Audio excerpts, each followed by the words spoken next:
I will go ahead and call the meeting to order and start off. We'll invite everyone to stand and join in the pledge with me.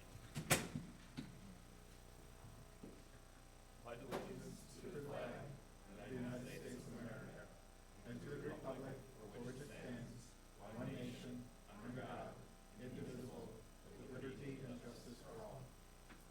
It's way easier when it's not on Zoom. Alrighty.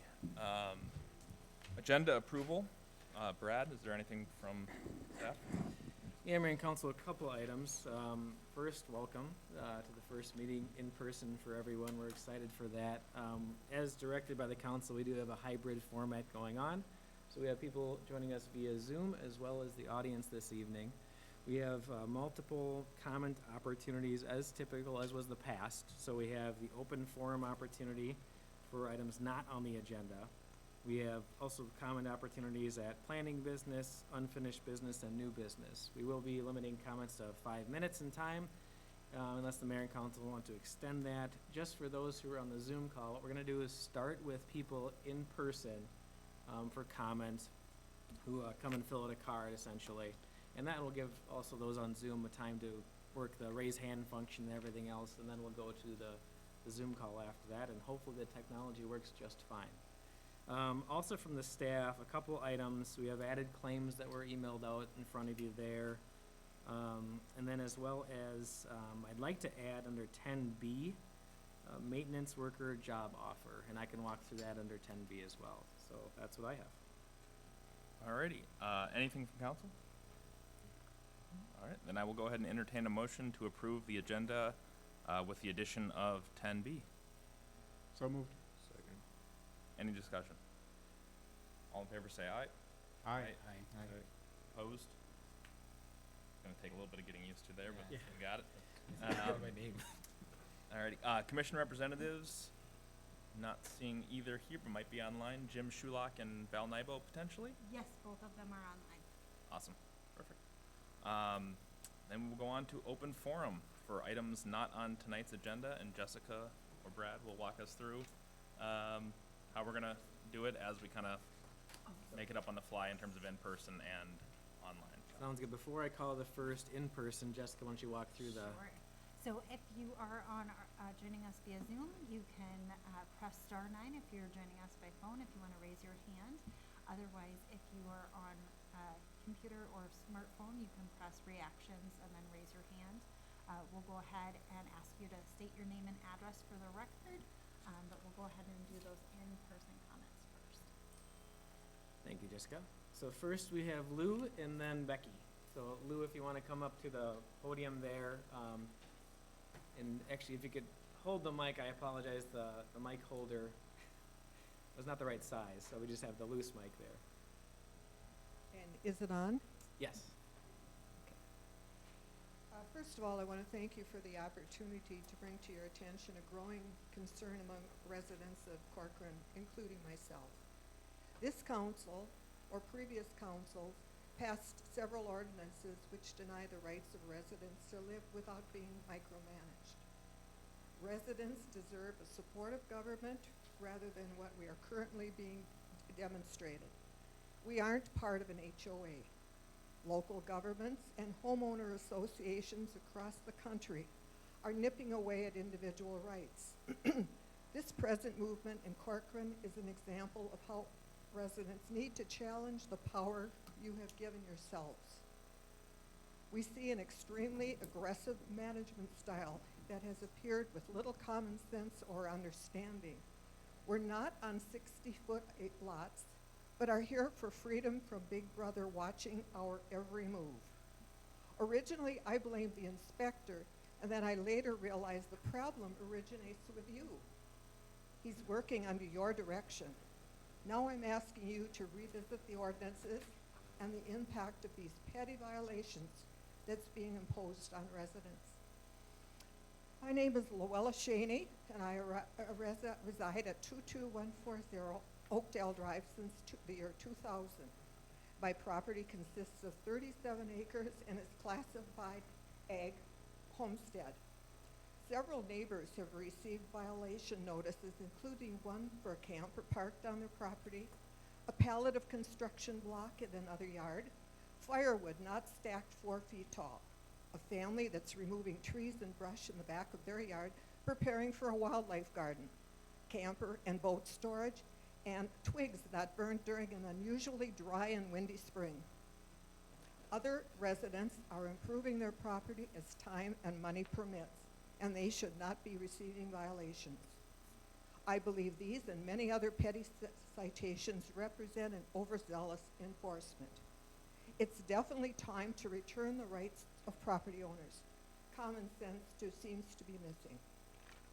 I'm requesting this council listen to our concerns, back off, and revisit your actions regarding violations imposed. My citation is insignificant compared to others. I've lived at 22140 Oakdale Drive for 21 years after purchasing the property from the Tice family. Those who have lived nearby and the council will remember the condition of that property at that time. My house was moved from Maple Grove, the existing barn was rebuilt, and a machine shed constructed. Over the next few years, a variety of 75 young trees from Bailey's Nursery were planted. These included sugar maple, Princeton maple, basswood, spruce, and pine trees. Obviously, the fall and spring cleanup results in leaves to be composted. During the past 21 years, this material has remained in the small lowland area to the southeast corner of my property. The tree trimming and falling twigs were always collected, a permit obtained, and it was burned when weather conditions permitted. It seems clear to me that trees produce fallen tree branches and twigs, which is an ongoing situation. You must really be looking to see the twigs stored in the lowland. The fall leaf cleanup to be composted as well as spring cleanup has always been stored in the same low area to the southeast. A burning permit was always obtained and small falling branches and twigs burned. The remaining leaves and grass clippings has always been composted. Keep in mind the date of the violation was 5/19, the burning restrictions in place, and the extreme windy conditions during May. Also, please note your burning permit application reads, and I quote, "I have read and agree to not burn if there's a practical alternative method for disposal of the material, such as chipping, composting, or recycling." I consider that notice a real stretch and without merit. My concern is definitely not with my citation, but I am supporting the many other residents being harshly affected. My solution requires only rainfall, a day without wind, and one match to safely and responsibly burn that pile of twigs. Present dry conditions are unreasonably risky. I have been the recipient of this attempted ordinance entitled Storage Nuisance.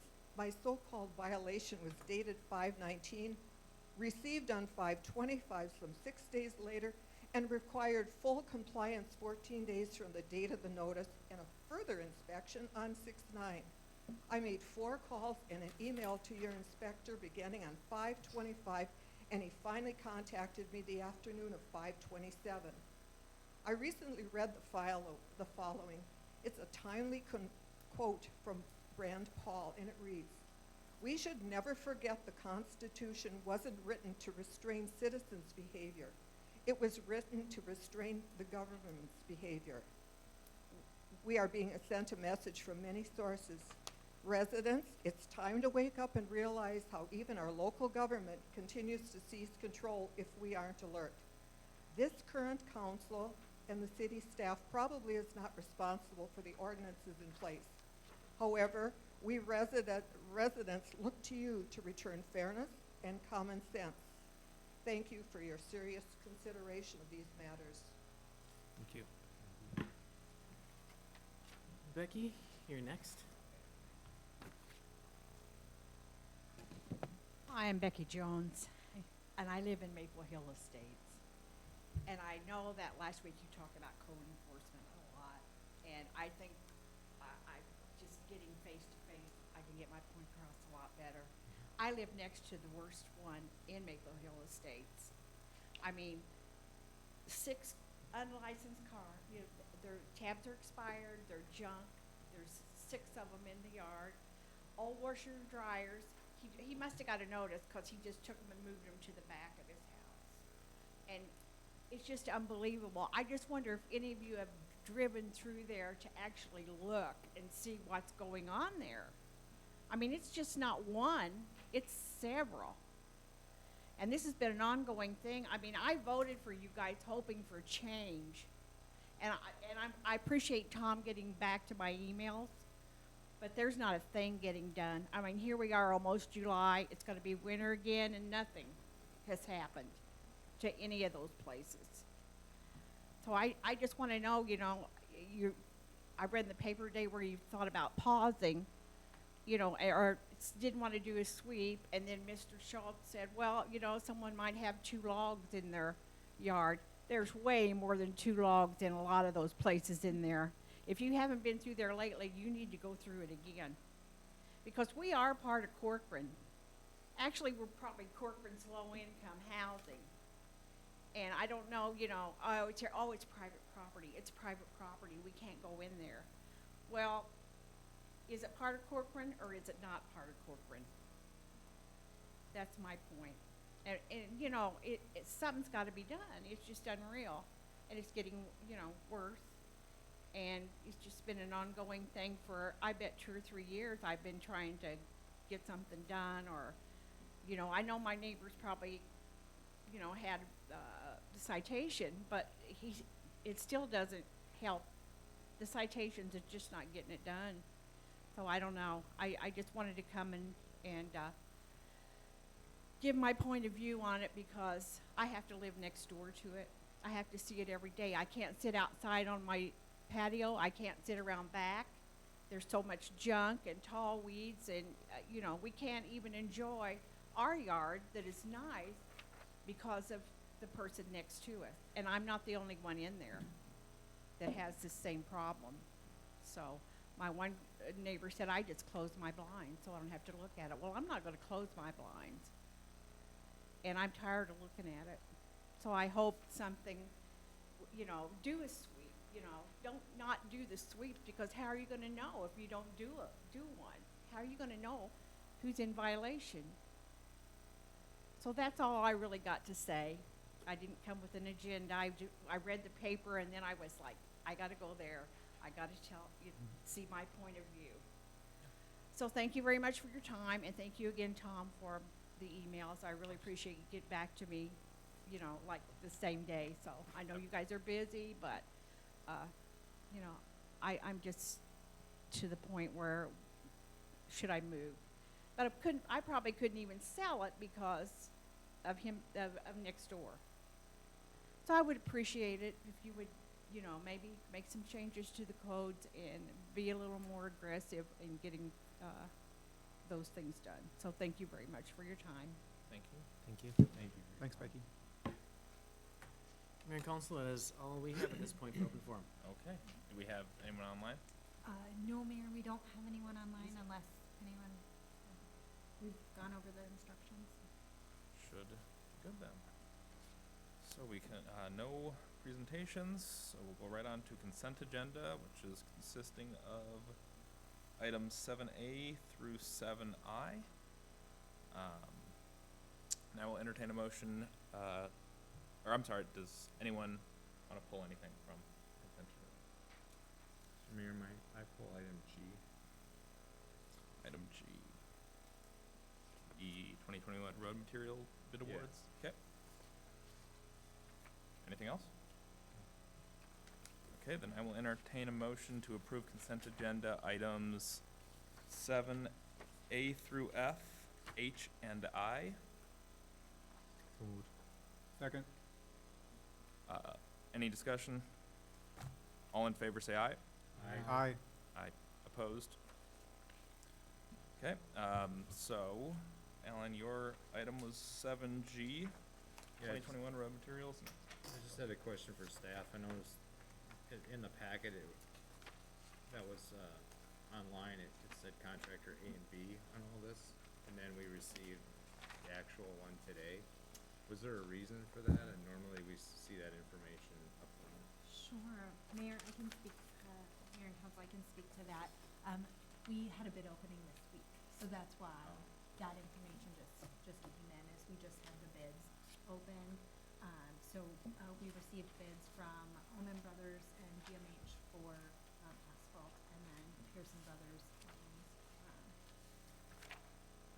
Allies Blacktop for the other, and then Clean for so those were the only bids we received, and I think we had that bid opening on that. Okay. So that's why the packet was a little bit different than usual. All right, I was just curious about that. I'll make a motion to accept 7G. Second. Any further discussion? All those in favor say aye. Aye. Aye. Aye. Opposed? Thank you. We will move on to planning business, which is 8A, and we actually have a public comment opportunity. Maybe Brad, this is what you were speaking to beforehand, if we were to do it 8A, B, C, D all together? Towards the beginning?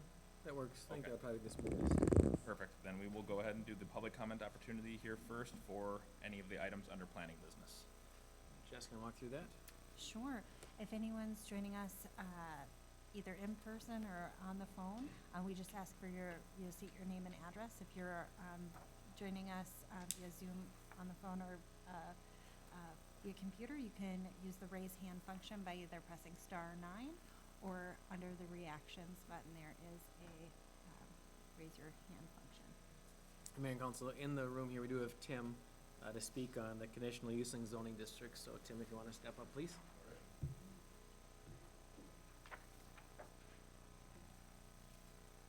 Good evening. My name is Tim Bozer, General Manager, Shamrock Golf Course, 19625 Larkin Road. I'm speaking on behalf of my wife and her 3 siblings, who are the owners of the golf course. I'm a little late to the game. I know you've had discussions on this, so forgive me if I'm stating things that are not exactly correct. But my understanding is that we want to change the 3 low-density residential zones and 1 medium residential zone to not allow for places of gathering, or something along those lines. And that's what I'm here to talk about. We are opposed to this. We don't think it's good policy for the city. And I've got 3 comments for this. First of all, as property owners, we really don't want to reduce our potential buyers if down the road we choose to sell to a buyer, and this would do that. So that's, kind of obvious for any property owner probably. But more importantly, I think it's bad policy for the city because, upon hearing this and looking it over, I went and looked at the cities to our east, Maple Grove, Plymouth in particular, and I couldn't find a school or a church that was in the zones that we're talking about putting them in should this pass. Commercial, industrial, high-density residential. They're all in low-density residential neighborhoods. And why is that? Because it's an amenity for the neighborhood. We don't want to stick them into, I don't think, we don't want to stick them into a commercial space or industrial zoning. We want to put them in neighborhoods. They have play structures for kids to play on. They've got ball fields. Kids can walk to school. If we put them in commercial districts, nobody lives there, so everybody gets bused or driven. So now we've got more traffic to deal with. So to me, it makes more sense to put them into residential neighborhoods, schools, churches possibly. And if a developer comes with a proposal that you don't like, similar to the church that was proposed last fall, you can deny it. But to put a blanket statement in that says we can't put these gathering places in there for any of these zoning districts across the city seems a little extreme, given where we're at, and not something that any other city does, from what I can tell. I couldn't find one, a school that wasn't in a residential area. So it seems like we would be going opposite, counter to what every other city does, which to me doesn't make sense. Final comment, I'm wondering if it will hurt our tax base.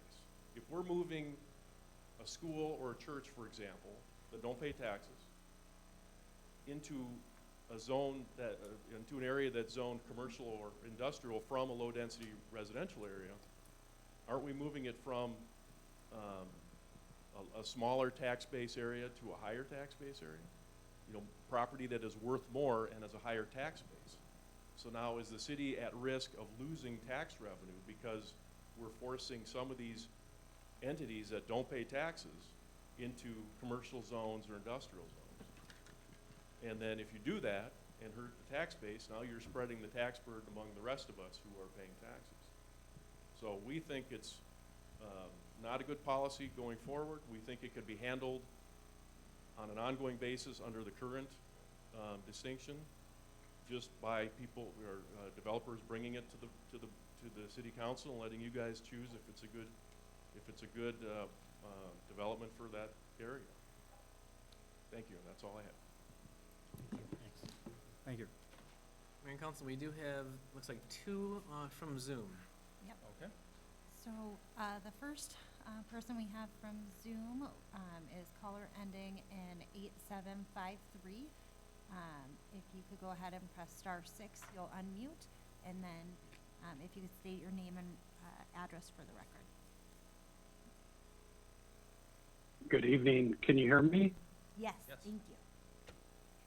Good evening. My name is Greg Hoagland. I'm at 19220 Hackamore Road. I also wanted to speak on the agenda item 8D, conditional uses in zoning districts.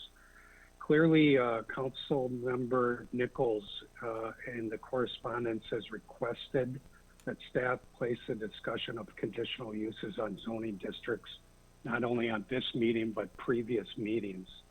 And he's the person pushing this. I want to remind everyone that Jeremy, before he was elected, was extremely vocal about his opposition to Eaglebrook Church and is on the public record voicing his opposition and really led much of the opposition of the church last year. I also want to remind everyone on the council and maybe even the city attorney that Jeremy's house backs up and is 100% adjacent to some of the property that he's attempting to remove conditional uses on. He's clearly in this effort trying to block a church, a school, and a place of assembly, and as referenced in previous meetings, doesn't even want open space throughout the city. So this is clearly a case of somebody saying, not in my backyard. Jeremy does not want things in his backyard, and now that he's elected to the council, he is pushing this. And I think it's also convenient that he's kind of broadening the discussion away from his adjacent property to broadening it out to 1,000 acres of Corcoran, and that's to camouflage his real intention of making sure there's no school, church, or places assembly in his backyard. Now, in consulting my attorney, clearly there is an official conflict of interest, and on the city's website with the League of Minnesota Cities, in the section called Official Conflict of Interest, I just want to read this to you guys.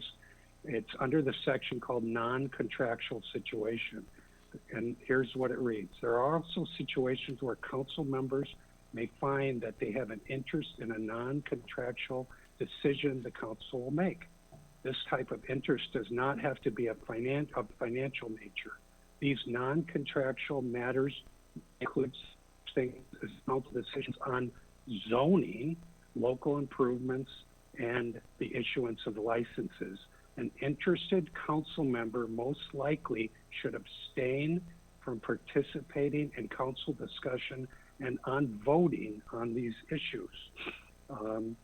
So my recommendation, and there should be discussion when you guys are taking up this topic tonight, is and should Jeremy Nichols be allowed to participate in discussions when he's clearly trying to rezone adjacent property to his home, and he has a direct conflict of interest.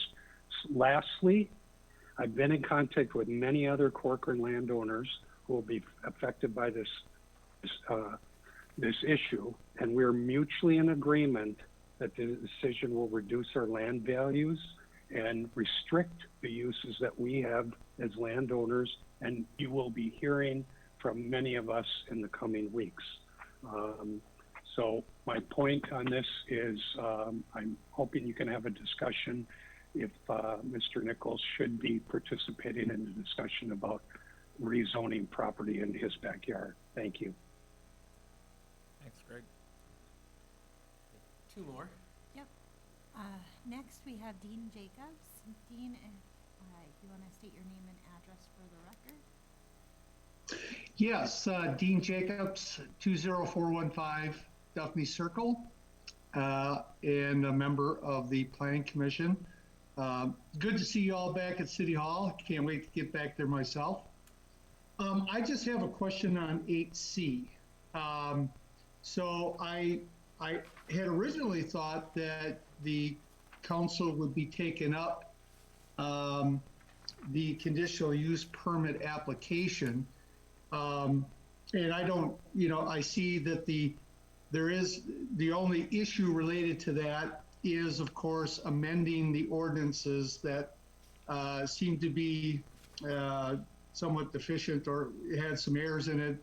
I understand that, read it all. My question is the recommendation then is to go ahead and proceed with changing those. And I was just curious about how long this process will take to get done before the ordinance will be corrected so that people like Mr. Dornsbach could get moving on with his project. That's it. All right, thanks, Dean. And Mayor and Council, the next person we have who's raised their hand is Jonathan Coots. Jonathan, if you want to unmute. Are you able to hear me? Yes, thank you. Awesome, great. My name is Jonathan Coots. I live at 19398 Lupine Lane. I just wanted to make a few comments in regards to the conditional use permits. Obviously, it's a topic near and dear to quite a few people. I do believe that, by trying to make the zoning requirements, we'll say kind of more universal, and keeping the theme of the city in terms of the 2040 city plan seems to be a very logical step, making sure what's being built where in their appropriate space seems to make the most sense. I know a lot of people have talked about the value of their property and how maybe making these changes could diminish the value of their property. Not to be a cynical person, and I'm not trying to present myself that way, but I'm not sure how many places of gathering people expect Corcoran to build. We are a community of homes and of families and of small businesses. We're not home to dozens and dozens of large schools and potentially even large churches. We have a very comprehensive city plan, and the infrastructure that needs to go with that plan for these types of facilities. It's not necessarily going to be the most appropriate infrastructure that's in the low density housing area. So I know there's a lot going on here, and I just hope we can look at it from the lens of how we keep within the spirit of the 2040 city plan and do what's the right thing for Corcoran in the long term. And thank you for your time. Thank you. Mayor, at this time, there's no other hands raised. Sounds good. There was a couple questions in there, Brad. Did you catch any of those? Yeah, Mayor and Council, I made notes, and when the items come up, we'll make sure we get those answered with the presentations. Sounds good. Then we will go on to item 8A, which is the zoning ordinance amendment regarding Westside Tire. Thank you, Mr. Mayor and council members. I have just a brief presentation tonight. Next slide. And the request is from Westside Tire, but it is a request that amends the entire I-1 district standards. And the I-1 districts are the lavender color on the map in the northeast corner of the city, the central part of the city, and the southwest part of the city. Next slide. ordinance amendment affects all of them. It can't be just applied to this property. But the ordinance amendment as drafted would allow Westside to now apply for an interim use permit and a site plan approval to allow outside storage and parking as a principal use on the lot south of the Westside building where they're currently storing items. And so the standards that were reviewed by the Planning Commission are really the same standards that parking or outside storage would have if it were an accessory use on a site. And allowing this ordinance amendment would allow Westside to bring the vacant lot into compliance if approved. Next slide. The Planning Commission voted 5-0 to recommend approval of the request with 2 conditions. Request to modify some of the language for clarity, and I've worked with the city attorney, and that draft is in your packet. And they felt very strongly that the 50-foot front yard setback in the I-1 district should be retained, and the resolution does reflect that. Next slide. We recommend that you move to adopt the following items as recommended by the Planning Commission. Ordinance 2021-417, amending the ordinance subject to those standards. Resolution 2021-64, approving the findings of fact. And ordinance 2021-418, approving summary publication of the ordinance. That requires a 4/5 vote. The other 2 items require a 3/5 vote. And with that, Mr. Mayor, I'd be happy to answer any questions. Sounds good. Thank you, Kendra. Any questions for Kendra? Mr. Mayor, can I ask a question? Absolutely. Talk to me about why we would amend the code rather than use the CUP. Well, it's not a CUP today, so what we're doing is we're amending the code to allow it to be processed, not as a CUP which runs with the land, but to allow it to be processed as an interim use permit, which has sunset, the ability to attach a sunset clause. So the ordinance amendment will allow them to do that. They can't apply for it now because it's not an allowed use today.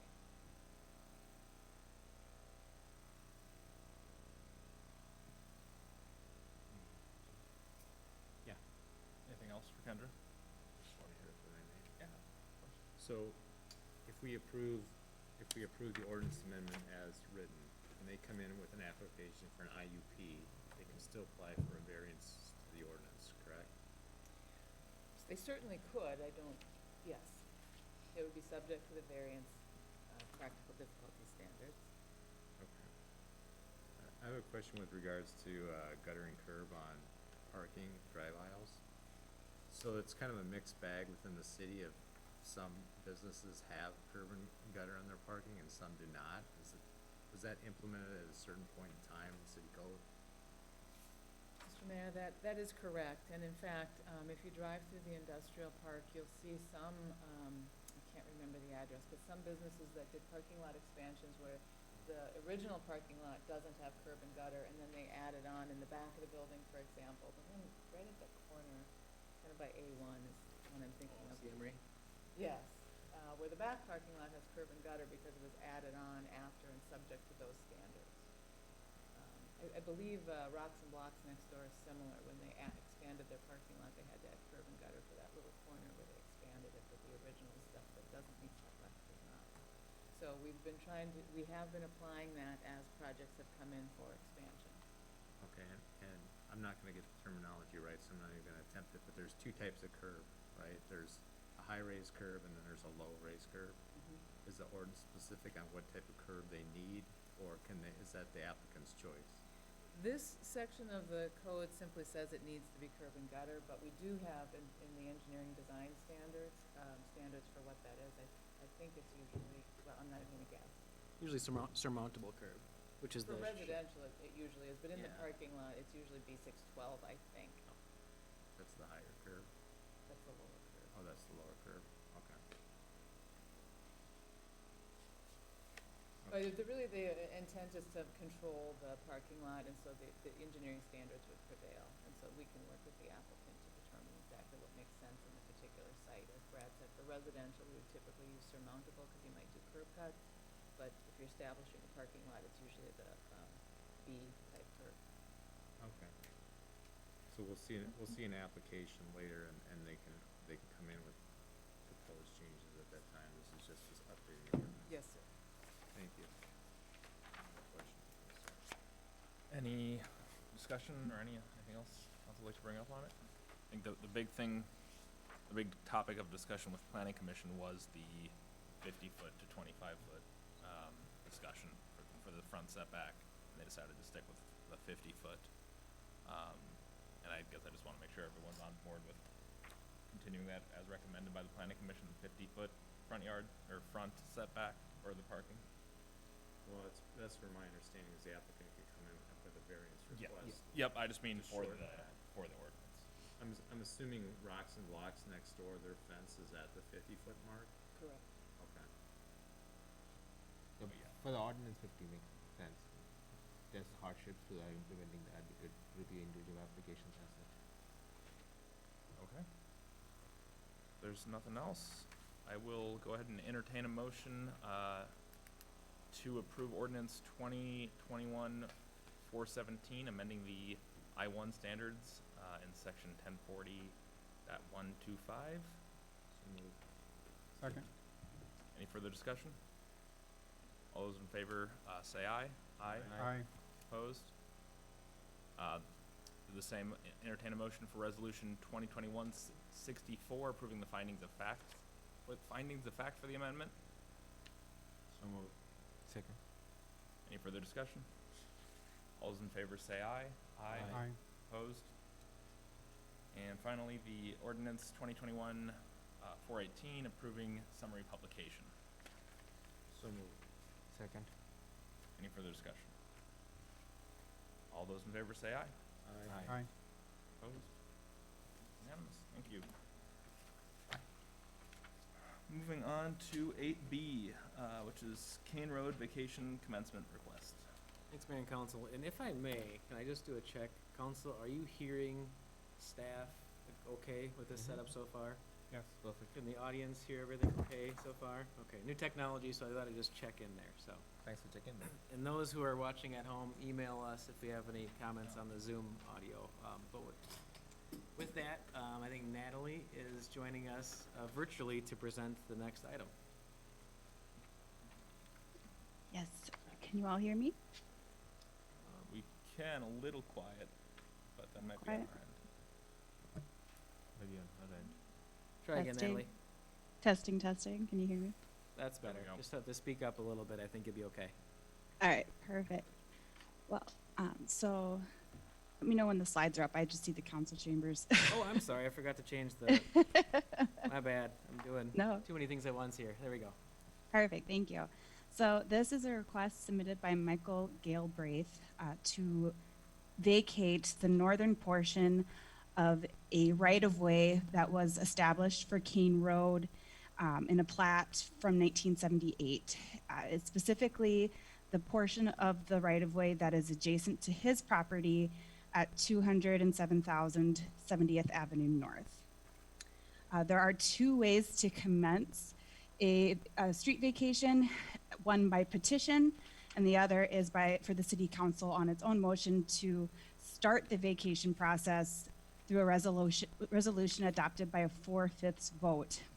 The landowner did attempt to obtain all the required signatures for the petition, but was unable to, I believe it was just one signature from an abutting property owner he was not able to obtain, so he has requested the city council review this request. And next slide. So this slide just basically shows what the request would entail. The first picture on the left is the actual Keene Road right-of-way as it is today. The next picture over shows the red portion, which would be vacated. And then as part of this request, we would also have to vacate the existing drainage and utility easement shown in that third picture. And it would be moved over to the new property line in the fourth picture. Next slide. Engineering did review this request with the planning team, and we do not really see a reason why the northern portion needs to remain due to the complications caused by the wetlands. We don't see it being useful, but we do want to keep the eastern and southern portion of the right-of-way. And this would also allow the property owner to be in compliant with city code, as there is an existing structure that was established by a previous property owner that does not meet the required setback currently. Some considerations to keep in mind is the commencement request does not obligate our council to vacate the easement if they find that it is in the public interest to keep the easement as is after a thorough public hearing. And then the city attorney did confirm earlier this week that we can collect an application fee in escrow from the requester. And I did speak with Mr. Galbraith, and I emailed him, and he was willing to meet this condition. So other than that, just to keep in mind, this would require a 4/5 vote on resolution 2021-65, and staff does recommend approval. Thank you, ma'am. Mayor and council, just to follow up on that, so it'd be the amended resolution that was emailed out that would include that condition, and the property owner is in the audience as well, if you had any questions for him as well. Gotcha, thank you. Any questions for Natalie to start? Or for the property owner? Can I ask a question? Absolutely.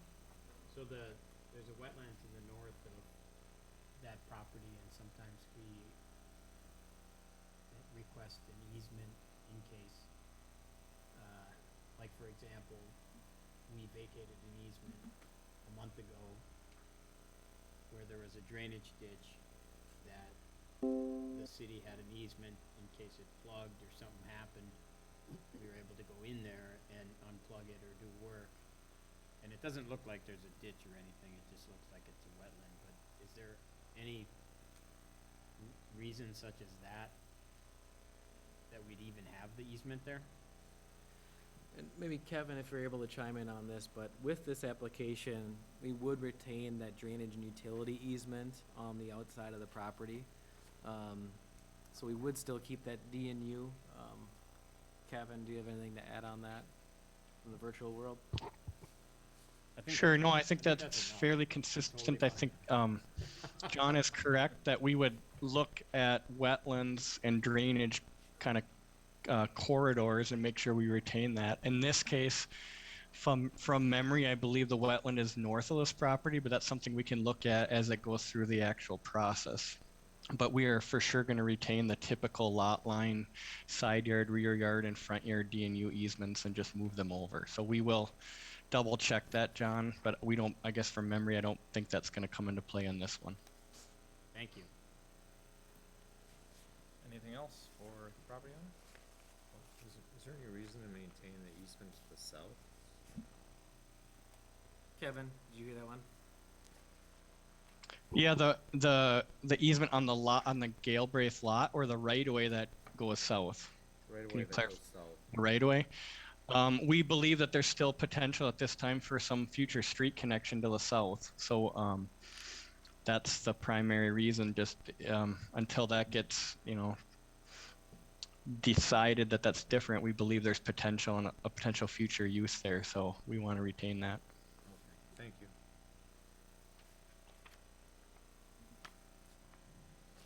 I have a question. This might be answered by staff or by the applicant. I was just wondering, it says in the packet that we were not able to get agreement from all of the property owners to allow this to proceed based on the petitioner. I was wondering why that was. If somebody opposed to it, just couldn't contact somebody, what happened there? Please. That'd be great. Great. Yeah, so the adjacent owner to the east, Mr. Rowland, I reached out to him a couple of phone calls and emails, and was able to reach him via text.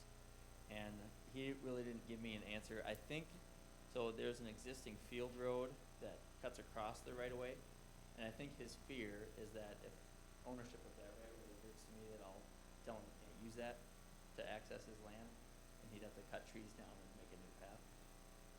He didn't say that, but that's my feeling, but I don't have any intention of limiting his access.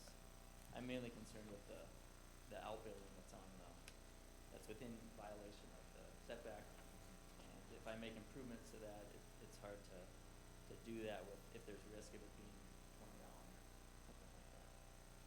Thank you. Good answer. And it was just, sorry, you just said, now you don't need to stand up. It was just the one signature that you weren't able to get? That's the only one that was required because we were the.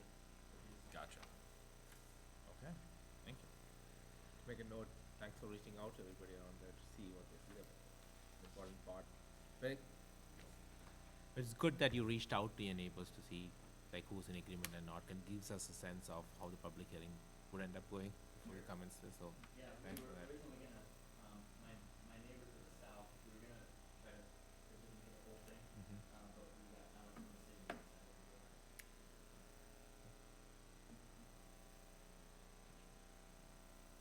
Okay, if there's nothing else from council, I will entertain a motion to approve resolution 2021-65, commencing the vacation of Kane Road right-of-way easement at 2700 70th Avenue North.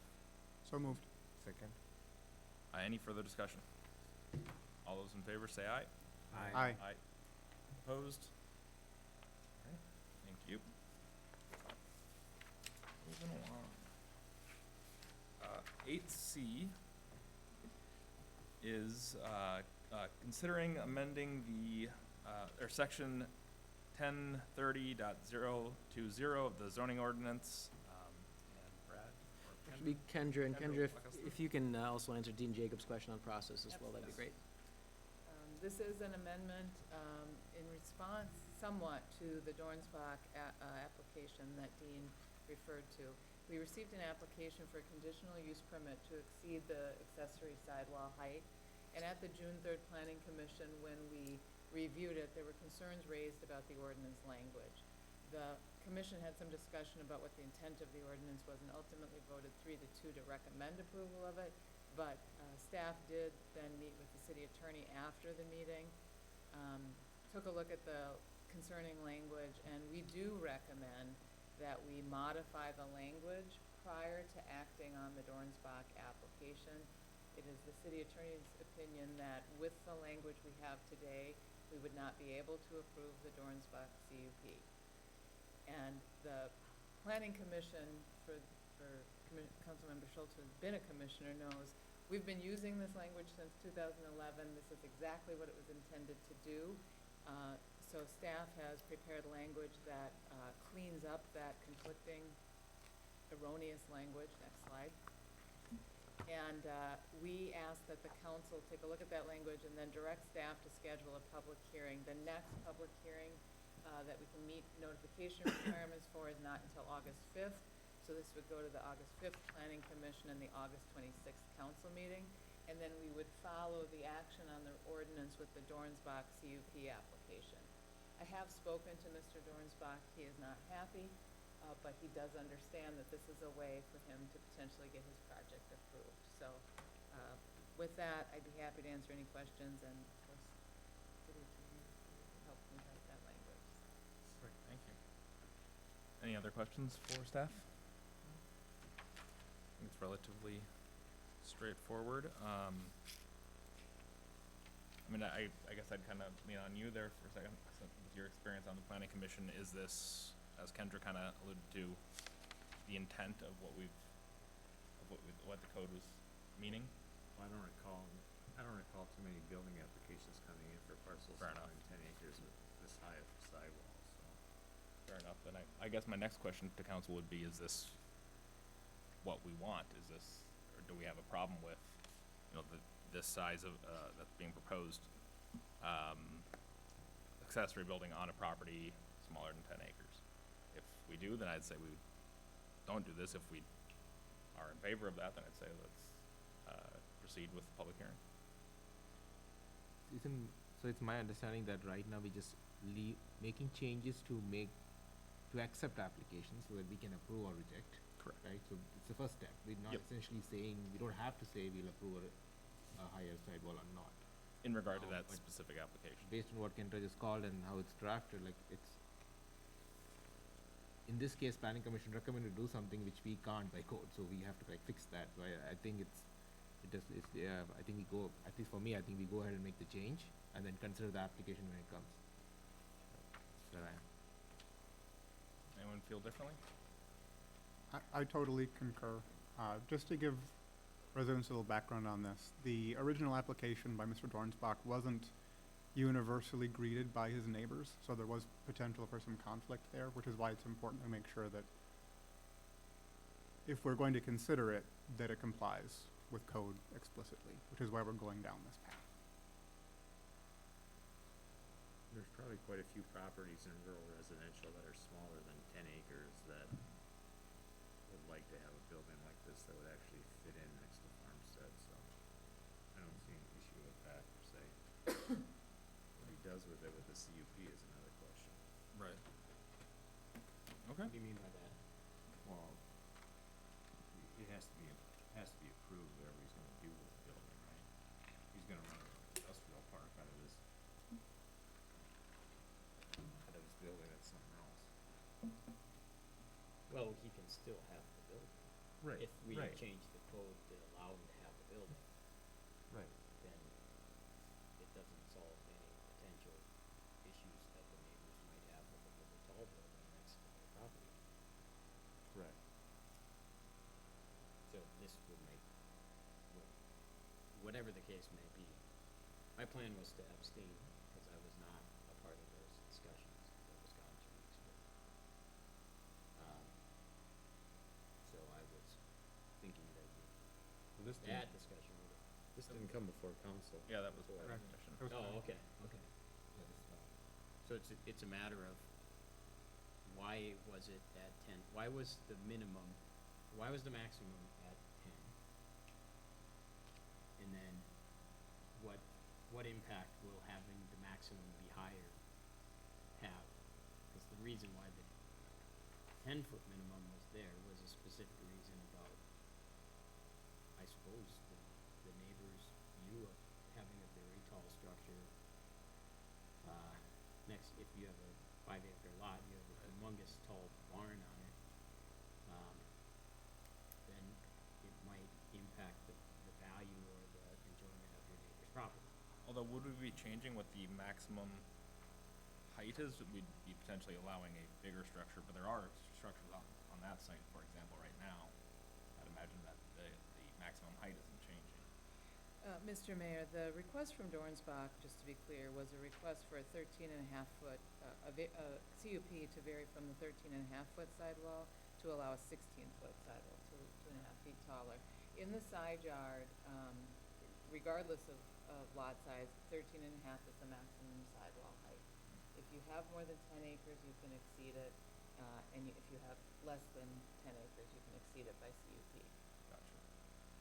And that application would still be coming in as a CUP Correct, after this. correct. Gotcha. Does that kind of make sense and address a little bit of your? Does it address that we are going to allow a taller structure on a smaller lot size? I think it does, right? 13 to 16? That would be in the CUP. You consider an application, that's all you're saying right now. But if we change the code to allow it, It would allow a bigger, yes, square footage wise, not necessarily any taller. taller sidewalls. So the Barn The has. process in for this. size of building is different from height of building, regardless of lot size. If you want to exceed the sidewall height, you have to ask for a CUP, whether you have 40 acres or 4 acres. You have to apply for a CUP. And that's what the council in 2011 specifically added that section to allow that. Unfortunately, I think they thought they were simplifying things by combining size and sidewall, and that's what created the problem. But the intention in 2011 was to say, we want people to be allowed to ask for a taller sidewall height by the conditional use permit process versus the variance process that they had to go through before. Okay. And that CUP is regardless of lot size for sidewall height. Right. And so this isn't changing what the code says, it's just modifying the language to do what they intended to do in 2011. And it doesn't approve anything for Mr. Dornsbach tonight. This is just directing us to hold a public hearing to consider this change.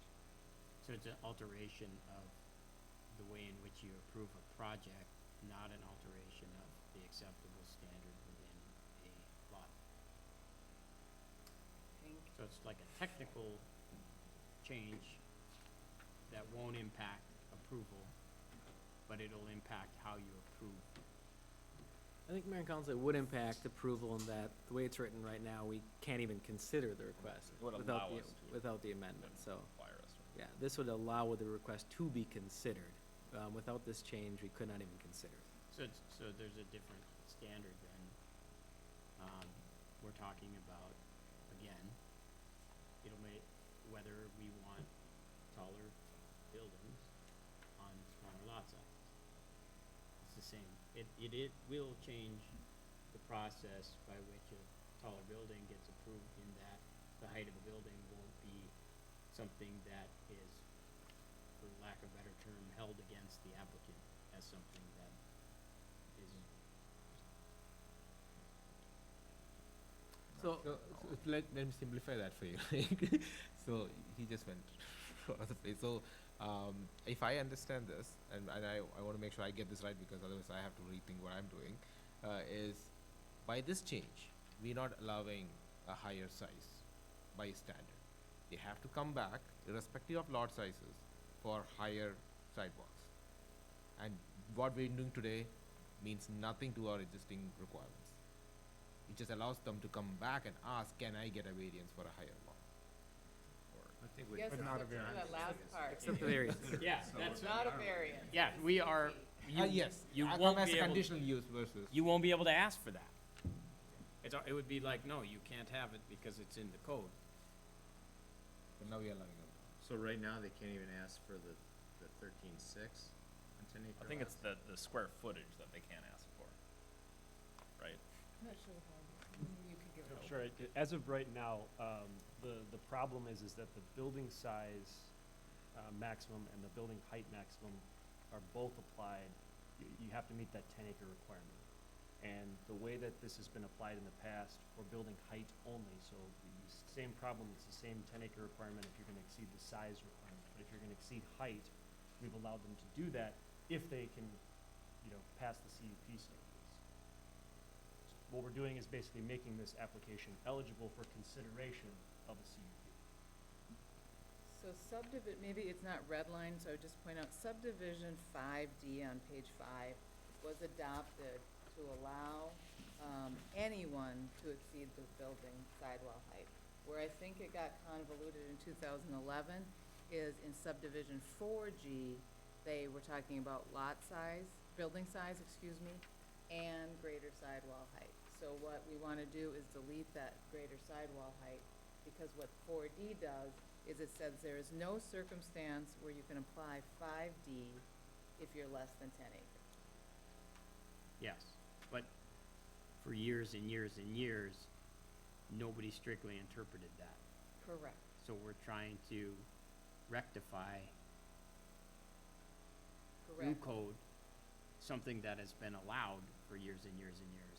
But now we're making it official where it is allowed and you can consider it. Otherwise, under the strictest interpretation of what we already have as code, the building would not be allowed to be applied for because because it's a less than 10-acre lot. So Exactly. we have to, as a council, decide whether we strictly interpret existing code and not allow buildings taller than 10 feet or whatever the existing height is, or allow taller buildings to be considered on less than 10-acre lots. That's what we're trying, that's what I think Yeah, we've been. if you wanted to do that, it's a different action. You would actually amend the zoning ordinance to delete 5D, I think, if you're saying that would not apply anywhere. I think what my understanding is right. The addition of in 2011 caused this conflict. It should have. I think the part we are correcting now should have been corrected when 2011's edition was added. Is that a fair statement? To make Well, it easier so that this wouldn't have happened. Like if yeah, Art didn't call this out right now, we Yeah. would still be considering applications and approving it, right? Right. The planning commission Mark went and kind of found this out, saying, "Hey, guys, we need to fix this up because we have a loophole here. At least we are not enforcing this right." So we are actually correcting a wrong in the code. Correct. Or we're, What you're saying is if we are reconsidering this, we are actually going back to 2011 and saying that what they did that time, we're taking that out. Is that a fair statement if I say it like that? Yes, we're correcting an error they made in 2011 when they intentionally added 5D with the idea that any lot size could have a smaller, could have a taller sidewall height by CUP. So then the question still on the table is whether you want a building over or with 13. And I'm not saying, I'm saying it's up on the table. I'm No, not no, siding away. No, it's but a good question, right? It's a If your good question. neighbors want 13 foot, you know, if you ask the neighbors and they said no, and I know you're always, you just comment, ask the neighbors. They said no. And so, the question is, we could vote no, and you would not even, You consider it. consider it. Consider it.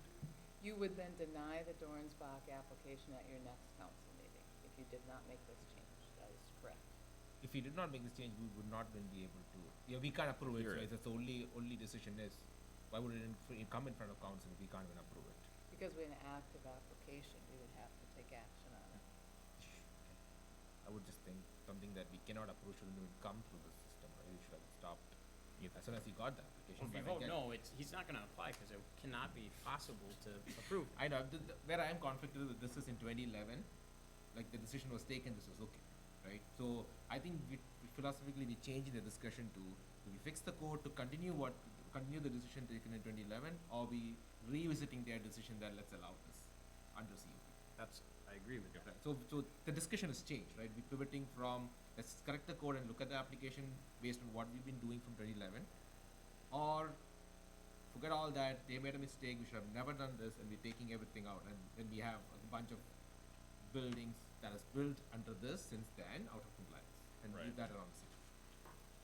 The way that I look at it, there are probably a very large number of parcels in the city where you could have a structure higher than 13 feet 6 and it would not violate CUP requirements. So I would expect there's a large fraction of these that council would approve under CUP. And on that basis, I think it's reasonable to allow that route. It's not like 5% of these are going to be found to be acceptable. So in light of that, I would support allowing it to be considered going forward, as it has been historically. And that's where my head is at, like, stay consistent with what they did in 2011, and then review applications based on CUP standards for compliance. But I get what you're saying, like, do we even need that, right? Like, just stop it at the inception. So then you'd have to, sometimes when you have a city code that says you can't do something, the council is not subject to CUPs where it's black and white. But then you're in any time, like if we say we'll accept applications for 13.6, we would deny them based on arbitrary things. I'm sorry to Arbitrary follow or that. considerations. Yeah, that so we if, should be. yeah, so if we vote yes, then it gives council in the future the ability to not deny or accept an application based on arbitrary interpretation of whether you can accept a CUP or not.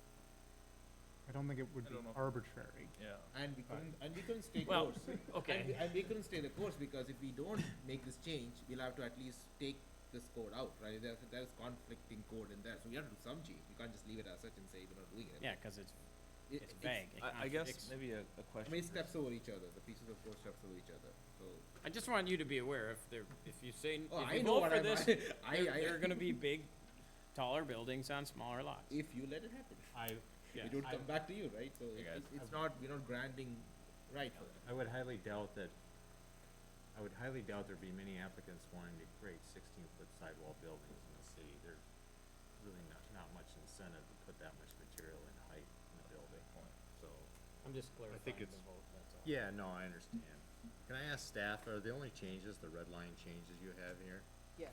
I'll make a motion to move forward. I don't think this requires a motion, though, does it? No, just direction.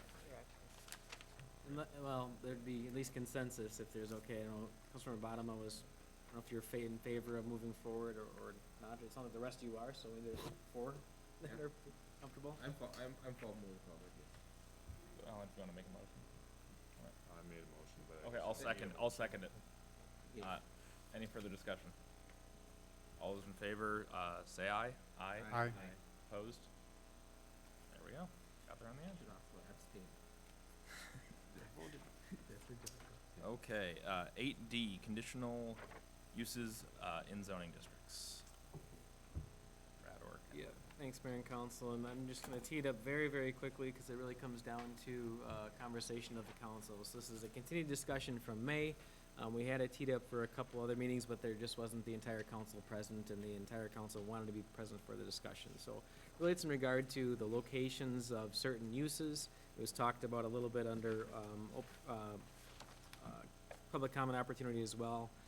Changing locations for educational facilities, places of worship, and different zoning districts. So really, in front of you, that's in the packet, the changes. I guess I'll just briefly note, there is no conflict of interest. Zoning conversations that are citywide impact happen on a regular basis, and you all live in the city, so anytime you're considering a zoning impact, you're impacting potentially your neighbors as well and yourselves. So, city attorney's here if you want to talk about that further, but it's not anything that needs to be addressed. Councilmember Nichols did put a image in the packet, a graphic that I thought was really helpful. On the left, it talked about the areas currently that are allowed for these uses, and then on the right would be the proposal. So with that, that's really all I have from the staff. It's up to the council to discuss the policy implications, such as uses of land, and some of the public comments that were brought up today as well. So I'll stop there. Okay, thank you. Does anyone want to start off? And I think I'll take the opportunity to address a couple of comments that was made on the topic, right? So one, Greg, I've talked in the past also when this has come up, where the right to vote on a zoning change when we live in the city and say that you can't be next to a property that's getting rezoned, or the type of zoning that's getting a conditional use or any kind of zoning, that would take most of us out from voting on anything, right? And you'd have to have the nearby city come and vote on most land changes. So that's, I think I've expressed this before also, it's like that's not going to be a criteria for us to stay out. With being vocal, I think that's the second point you brought out, and I've reached out to you in the past and explained this also, is like I have been vocal about the same change, and I think my fellow councilmen would attest to that, that I've not been a silent participant in the process where I don't like the fact that we try to single out one of the council members saying that this is the problem, where one person doesn't get to decide on here. We like 5 votes here, and we listen to what the city has to say, we look at policy, we decide what needs to be done, and almost I feel like should I even be here, because we make like Jeremy gets all the shots of like what are the rest of 4 of us doing here, right? So to that point, I'd say let's look at the merit, and we're going to deliberate, and we're going to vote based on where each of us stand on this, but it should not be take a guy out because I don't like how he's going to vote, because maybe to your point, you know how he's going to vote on this and you don't know how the rest 4 of us are going to vote on this, and that's not the reason to eliminate a council member. The right to vote, like the right to land use or the right to everything else we have in our lives, constitution, was given by the city by election. And we're now going to take that out because, and if the attorney backs the play, that you can't vote on this because I don't like you to vote. That was decided now. With all due respect, let's not address public comment towards council members. Let's just focus on what's in front of us. Fair enough. Because we're gonna spend, if we're all subject to public comment, no matter what it is, we'd spend our whole life defending public comments. Fair enough. I think I mean, that shows lack of experience first time, right? But I take offense to the fact, like I like to use my own head when I decide on something. So And just thanks, in Alan. general, direct comments. Yeah. Chair, Thank you. best form.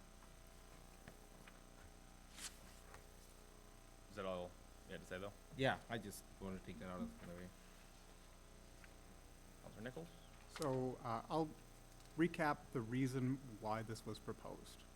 So for those who aren't aware, this is really a policy question. What does the city want its neighborhoods to be like? So when I was out campaigning, every person that I talked to, and I talked to hundreds of people all across the city, we talked about zoning as a primary consideration. There was a lot of displeasure with the way the city was being developed and how we had a number of different kinds of uses that aren't necessarily compatible right next to each other. So if you look at the zoning map that's up here, you'll notice all the yellow sections are low-density residential. Most of them, or many of them, are right adjacent to higher intensity land uses like industrial, general mixed use, or even more intense uses potentially in some areas where we're right up against I2 or C2. And this is just a recipe for a hodgepodge of different types of uses that make it very difficult for residents to enjoy their property. One of the things that we talked about consistently when I was out amongst the public was we need to make sure that zoning makes sense for residents, and that if you move into a neighborhood, you should be able to feel confident what's going to go in around you, and conditional uses make that very difficult. So some members of the council, myself included, when we set goals for this year. Are we under attack, John? Fire call. So we are under attack by fire. I don't know. My I apologies. keep that on no matter what, sorry. Fair enough. Okay. So, in order to make sure that people are able to predict what's going to go in next, so it makes sense to try to make it as consistent as possible across the city. Now, conditional uses are intended to allow a use to come in where it makes sense, where it's not going to have a negative impact upon the rights of the surrounding neighborhood or the surrounding residents. So the CUP has specific standards that guide decisions along that path.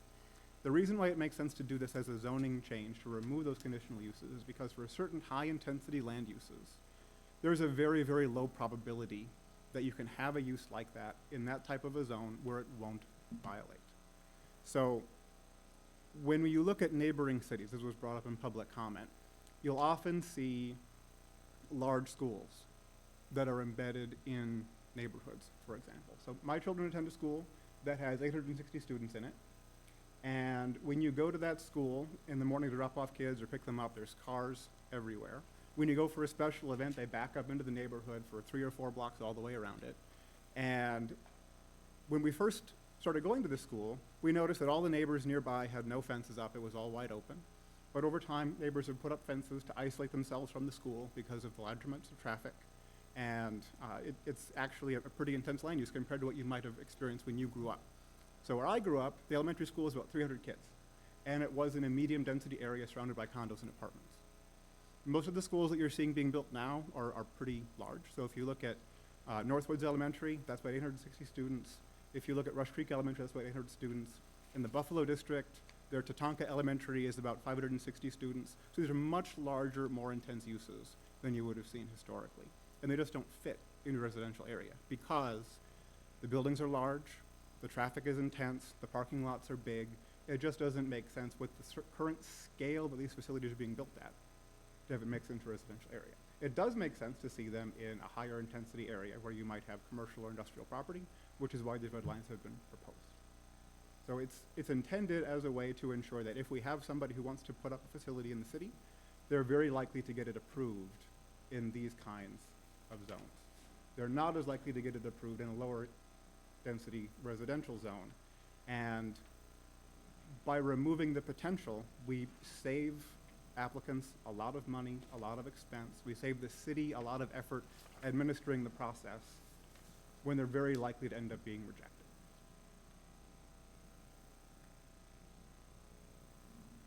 Thank you. Just kind of piggybacking off of a little bit of what you said, I think the biggest thing to me is the infrastructure that can support it. If we're seeing a school or whatever it is, a large place of assembly, I want to make sure that they're going into locations that can handle the increased traffic, can handle the type of land use, I suppose. And I think it would be, that's what I would want to find out of this, is what specifically those zones that might be more appropriate in that sense are. So that's really the key factor to me, honestly. Mr. Mayor? Go right ahead. So, I have enormous reservations about this policy for a few reasons. One is it does deny landowners the right to their property and what they see as the best use of their property. And it does deny sales opportunities to various institutions or gathering places. We have all of the green in the map and even most of the jagged white.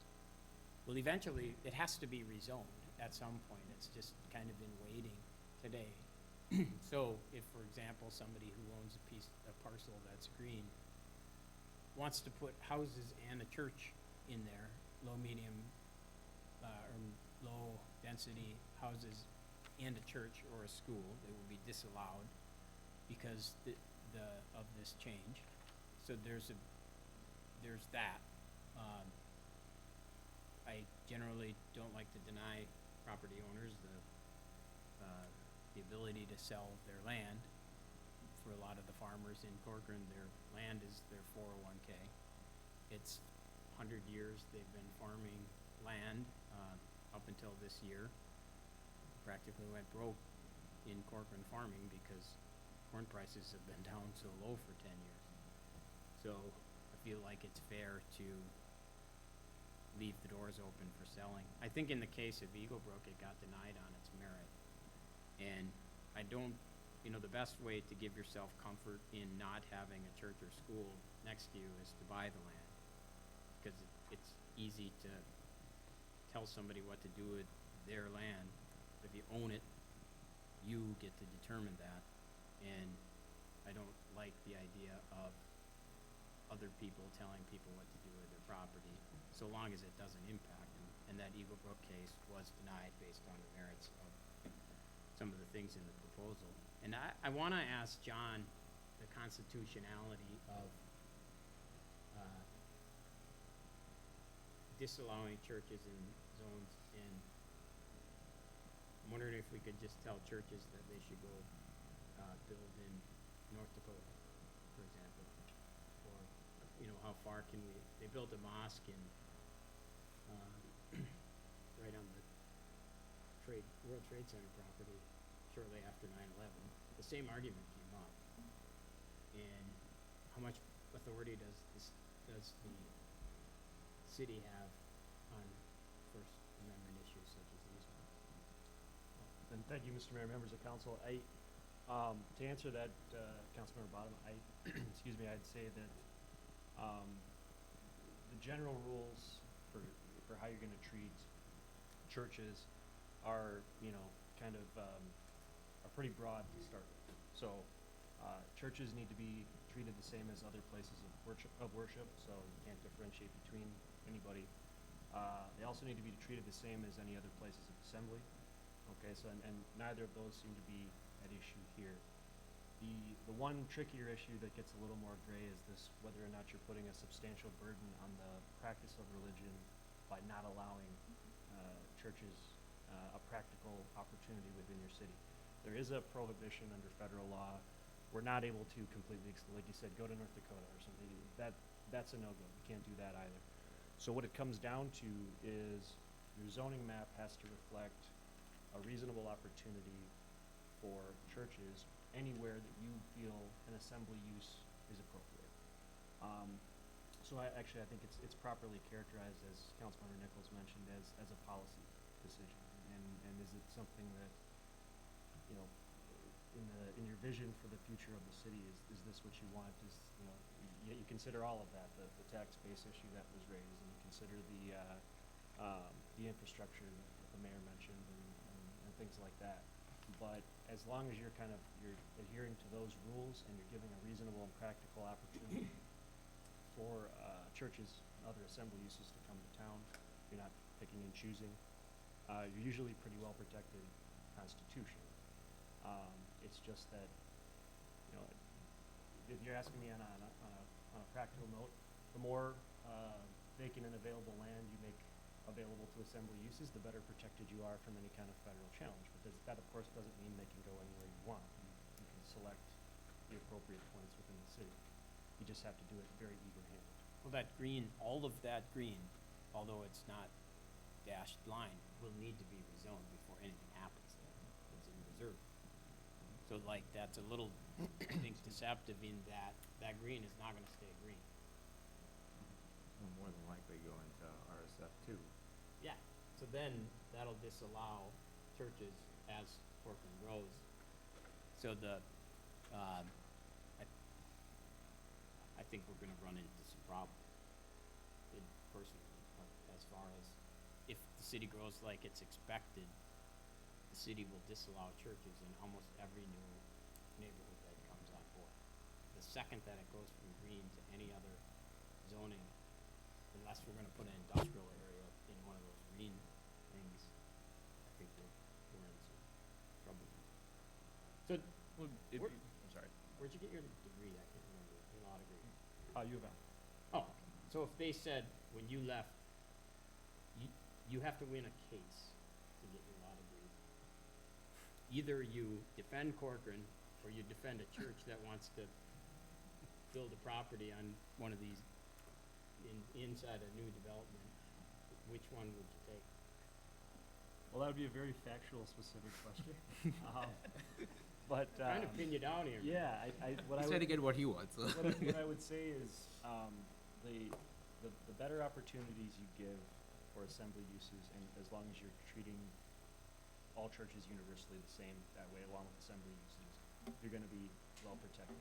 And it is also a truth of zoning authority that you can pick and choose. You can look at your map and decide where you think they ought to go.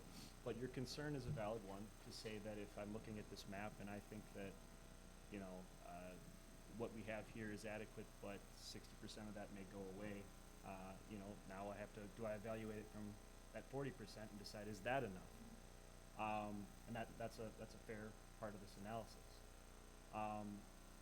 You know, a lot of the rural residential area, where churches, you know, technically could go under this, you know, as a practical matter, churches and schools may not choose to go a place like where they don't have immediate access to utilities. But, you know, you're not necessarily excluding them, but are you putting any kind of substantial burden on their ability to come in and be what they are? And can they make the argument that the burden of placing a church in rural residential only includes, let's say, 10% of the population, and the rest that they're excluded from includes the bulk of the population of the city? Is that a burden right there? Approved? I think that can be argued. If there's, yeah, I don't know of a specific case that's tried that issue, but I would say that if you make it so that given an entity like a church, an argument that says they come, well, I would come to town and I would build a church here, but the only place I can do so, you'd make me run utilities that other people don't have to do this. That you're treating me differently. That's what we want to avoid, that argument, right? So, you know, you have to leave opportunities for assembly uses to exist in a way that's reasonable and fair to them. But you can choose what that looks like as long as you're creating those opportunities. I think that would be a concern if we were saying you could only do it in the areas without utilities. Yeah, but when you look at the map that he has crossed lines there, a lot of those properties that aren't in rural residential, a lot of them are already developed. There's hash marks on City Park, there's hash marks on industrial areas where there's people, there's hash marks on Cook Lake. There's not gonna go to church in Cook Lake, we know it's gonna go in Cook Lake if it gets approved. You know, there's church on Nelson National property, that's off limits. There's, on a golf course, there's hash marks. These things aren't gonna go away to make room for a church. You know, the city park's got hash marks on it. We're not gonna give up Central City Park to put a church in. Right. So, you start excluding some of those areas, and what's hash marked in I would say the more developed regions of Corcoran, it's a lot less land than what's shown on this map.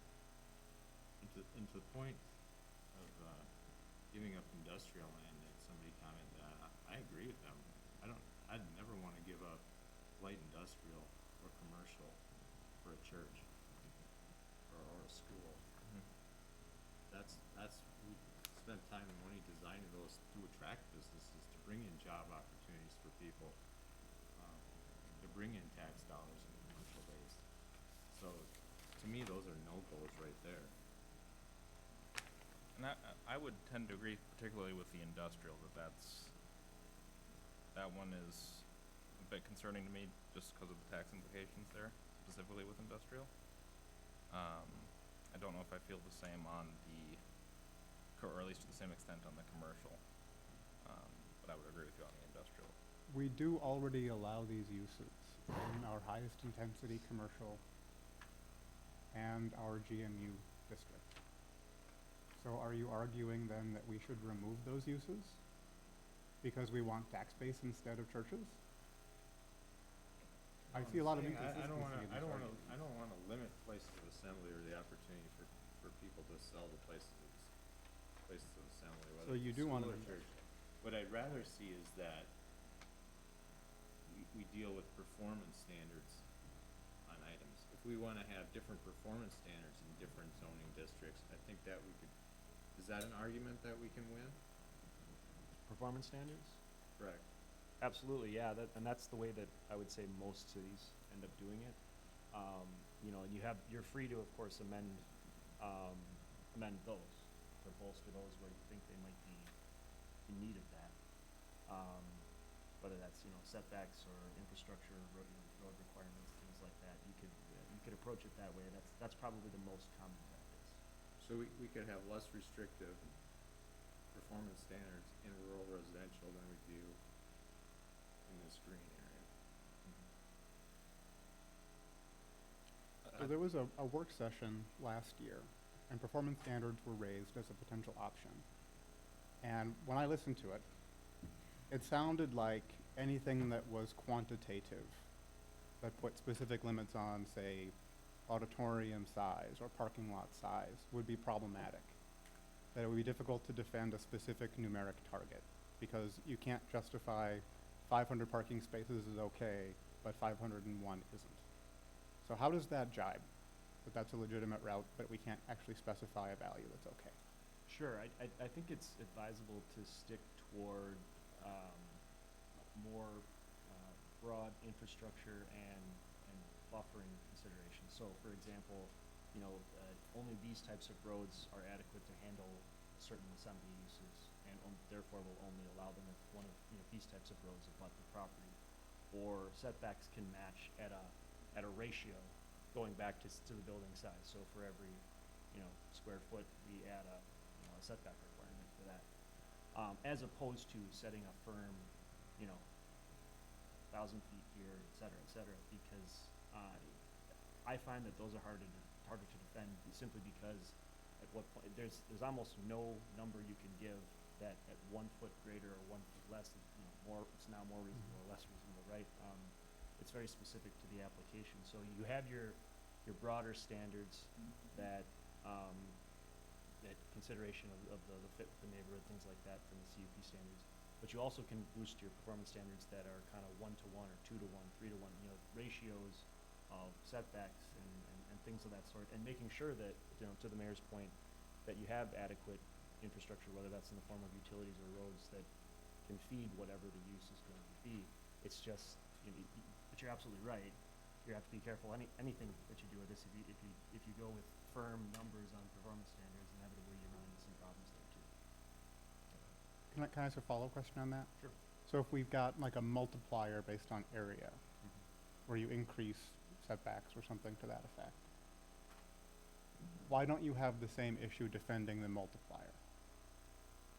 Right. Well, I think what you'd be saying is your setbacks grow as the intensity of the use grows, right? As opposed to setting a number that might just applies broadly across all properties. To say that is bulletproof, or there's no way anybody can poke a hole in that, I wouldn't say that either. That argument can be made. Well, why is it 5-to-1? Why isn't 4-to-1 good enough, right? Anybody can make that argument. It has to be set somewhere, of course, is what people eventually say. But I think that's more defensible because the number inherently adapts with the size, right, or the intensity of the use, as opposed to just a max number that you can't exceed, which might be great for, you know, a certain percentage of the properties, but then you get on other properties, so that fits just fine, right? So, I think I'm certainly not opposed to the performance standards route. I'm just a little concerned. I think you might be on the same page with some of your comments there about, can we implement performance standards that would have the desired impact? And I just feel like the ones that have been proposed previously have not been able to go forward. We haven't been able to go forward with them. So if that were the route we were going to go, I'd want to make sure that we have some concrete ones that we can actually implement. It sounds like it's higher legal risk from what I'm hearing from John. So if you had to defend either set of regulations, which one would you feel more comfortable defending? either set, when you say, what are the two? If you have a performance standard-based system like what you're describing with a multiple of buffer, say, or a point system based on screening versus we allow these uses in certain districts as conditional uses and in others we don't. I would say generally the court's preference on this is have permitted uses and have not permitted uses, and just decide that they're useful places and don't have any of the standards for even the conditional or otherwise, because anytime you get into the subjective, it creates issues where things that shouldn't be in play can be in play, right? Mm-hmm. I think that's kind of the point you're making. And so that said, a lot of times the practicality and application of that doesn't really fit with the way that a lot of cities want to plan, mm-hmm. right? And sometimes they find that if it's permitted, not permitted, it's a little too rigid, and it might be okay here if I had some control over, the property and separating it from a neighboring use or something like that. So they do that, but you have to do it very carefully for those reasons. So if you're asking me, is it easier to defend? Well, it's allowed in this zone and it's not allowed in that zone. Because there's no analysis to it, right? It's either in or out, but it does take away a lot of the discretion you have, and it makes something that's a little rigid a lot of times. So that's the trade-off, right? So you get the flexibility from the CUP standards, where you can have certain things that otherwise wouldn't fit that can be made to fit by meeting the performance standards you set, or you cut it straight down the line and you say in here, out here. It's your most defensible position, but doesn't give you a lot of room to go with applications that you may otherwise not. So I'm hearing three choices there. Safest is we have permitted, not conditional, but permitted areas and not permitted areas. Option 2, we have conditional areas and not permitted areas. Option 3, least safe, is performance standards in terms of a liability potential for challenge. Did I hear that right? No, I would say that the performance standards and the CUP kind of go hand in hand. You put the performance standards into the CUP standards so that they align with what you're looking for. I think that the second and third are kind of one. Okay, so I guess I didn't quite hear that right then. So trying to weigh those two. If we have performance standards, but they're specific to the CUP. So you've got conditional across more zones, but you also have that variable scaling buffer requirement. From what I thought I heard originally, that variable scaling buffer requirement is harder to defend than just having CUP in certain zones. Did I get that right? No, I'm sorry if I misled you on that. No, what I was suggesting is that this is part of the same discussion on a CUP. So, one of the ways that and I think Councilmember Schultz's point on that was, could we do this and use the performance standards to dictate, as opposed to, just drawing the lines along different, zoning areas? And the answer to that is yes, but you're probably going to want to use the CUP process so that you can control it with the performance standards and control it with all of the conditions that you would put in there that you feel are appropriate and defensible. than that we've used in the past. But, yes, I mean, anything, the more subjective you get, the less defensible it gets, is the easy, analogy or analysis for you on that. But with that subjectivity comes flexibility. Okay. I think the other factor that we haven't discussed as much is how expensive the process can be for applicants to go through, and the impact that it has on the city in terms of its ability to do other things at the same time. So if you've got a major issue coming through that requires a lot of dialogue and discussion, and the applicant might spend tens or hundreds of thousands of dollars developing a plan, paying consultants, presenting it, defending it, only to see it rejected, I feel like by having it in a broader area of the city where it's more likely to encounter resistance and encounter rejection at the end of the road, we're actually doing a disservice to applicants versus narrowing their focus to areas where they're more likely to be approved or infrastructure is a better fit.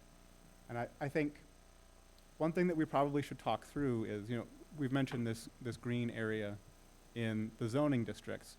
Much of that is guided as low-density residential. That's not necessarily binding. Brad, can you maybe speak to what would happen if somebody wanted to go into a green area, what the normal process is for how that would be considered by council if they wanted to deviate from the guidance? I could, but Kendra could do it better. Okay. I'll ask her to go. Mr. Mayor, council members, the land use is the guiding for the city, and so the holding zone is because it's not in the initial stage of sewer and water. So we put it in a holding zone so people still have some uses while they're waiting for sewer and water to be extended. So when sewer and water becomes available, they would ask for a rezoning from that urban reserve zoning district to a zoning district that applies, complies with the underlying land use. So if it's low-density residential, they would apply for RSF2 or RSF3 zoning. If the landowner wanted to do something that didn't fit in there, they would need to come through for a comprehensive plan amendment, which requires a 4/5 vote. So we don't see a lot of those, but they certainly could come in and ask for a comprehensive plan amendment and then a zoning district that layers on to that land use. Okay, thank you. Does that need approval by the Met Council or input from adjoining cities? Comprehensive plans do get sent to adjoining cities, and the Metropolitan Council does have review. So it's not just one meeting, that's it. It's a public hearing at the Planning Commission, council action, and this Met Council reviews for compliance with regional systems. How good is the Met Council at getting back to us with approval or denial of zoning changes in history? I'd say their timeline usually runs a little longer than ours.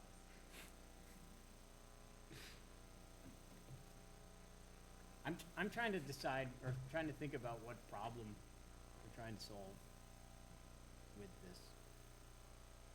And I'm struggling with that there's a problem with, other than one that actually was a hero. What is the issue of having a church in a neighborhood or a school in a neighborhood, like, period? Are they just bad? No, I don't think it's the use at all, and I don't think it could be the use even if we wanted it to be, but to me it's not, at least. I think it's that we can't differentiate between the scope of some of the bigger schools and places of assembly in general that we're seeing, and that could be out there now that maybe 20 years ago weren't there, at least in this area. But we just did. We just did what? We just differentiated the impacts of the neighbors and the home values and the transportation needs of the extremely large church. But we just did. I think If you say we can't, we just did. Based on performance standards. Yeah. Right, I'm saying we can't, in terms of if you're just talking about, do you want a church or a school or whatever in your area, you can't differentiate between this type and this type. It has to be the same for all of those types of uses. Now, I get what you're saying with, you're basically saying the process worked itself out with the Eagle Brook case. I guess I think it's a good question that John asked. I think I reeled myself in. I'm still stuck on the mosque and 9/11 this close to July 4th. Like, it just threw me off. Like, took me a second to bring me back. It's like with the stars and stripes tie and throw 9/11, throw the mosque out there. So you're saying it was great to build the mosque on that land, like, because that's the land No, used, right? the argument was that they had the right to do it. Yeah, and yeah, so you're Take the supportive. sensitivity So and yeah, all you're that, yeah. supportive of that kind of. Yeah, absolutely. So back to what we're trying to address here, right? So I think my concern is, and I was not on the council when that discussion came about. I was on the other side of the fence, sitting there, or virtually at least.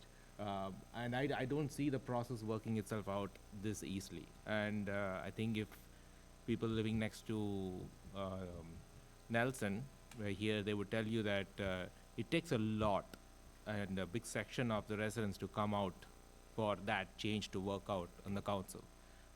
Good amount of the council were in supportive of that church going in, at least in public comments. Prior to the deliberation it went through, we had like lawyers walk in here on private retainers, not different factions. It was more messy than something like that should be. I think I'm gonna mention that I'm always of the opinion that something should be black and white, and it should, and that's just my personal preference, not the council's preference. But I'm like, things should be simpler than that. You shouldn't have to go through that level of pain. We talked about, I think one of the main reasons we rejected that, at least the council then rejected that, was that the roads couldn't handle the traffic. To make that kind of an establishment go in there with that kind of traffic and intense use. But that was not the recommendation we got from the county, because 101 was the main affected highway, but they said we'll handle it. And then we actually went against that recommendation, saying, yeah, you could say you can handle it, but we don't trust you, right? And that's essentially the performance standard that Alan referred to. We could have a council that doesn't understand that enough and say, you know what, the county said that's fine, so we're going to say we are fine. We're not going to always trust that we have Allens and Johns on the councils, right? And might end up with a couple of me who don't understand the traffic implications. So which is why I like it clean, and which is why I think the first time this conditional use discussion came about, it was during those deliberations. I believe it was Pete who brought that up. And I remember Ron, the old mayor, or the ex-mayor, I shouldn't say old, sorry, ex-mayor, said that that's not a bad idea, I might take it. And I think there's videos out there of him saying it, and that's the first time I looked at the idea. It's like, not a bad thing, take out conditional uses and just make permitted uses and not. And so that's how, in my mind, I've always dwelled on that and said, hey, let's look at it. And that's one of the things that I think I've been vocal about, saying that irrespective, I know we like to pivot it to church, religion, apparently 9/11 and the mosque, but it's like, it's more, I'm speaking to the sacredness of the First Amendment. I know, Not like I'm advocating that. No, I'm Just not. to be clear, you can't keep coming back to me. No, on I'm that. like, it took me off for a sec. I like it. I forgot You where have I freedom am. of assembly in the United States, and it's a big freaking deal. It's number one. Absolutely. In So the list of on the Bill of Rights, and so like it's somewhat important. it is very important. So even if you back take out the to- legal arguments, it's pretty damn important that people are allowed to worship, buy worship space, and have it. That's not me.